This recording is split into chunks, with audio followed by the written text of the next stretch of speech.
భారీ వరదల బెజవాడను వణికించాయి. నగర ప్రజలకు 3 రోజులుగా కంటి మీద కొనుకు లేకుండా చేశాయి. ఉగ్రరూపం దాల్చిన కృష్ణమ్మ నెమ్మదిగా శాంతిస్తుంది.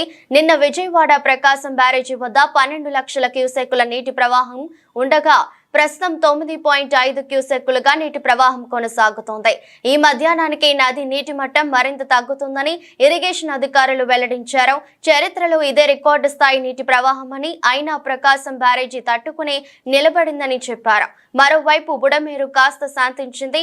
నిన్నటి వరకు బుడమేరు మహా ఉగ్రరూపం దాల్చింది. బుడమేరు డిజైన్ కెపాసిటీ 15,000 క్యూసెక్కులకు మించి వరద నీరు వచ్చింది. దీని ఫలితంగా విజయవాడలోని 16 డివిజన్లు నీట మునిగాయి. దాదాపు 2.59 లక్షల మంది నీటిలోనే ఉండిపోయారు.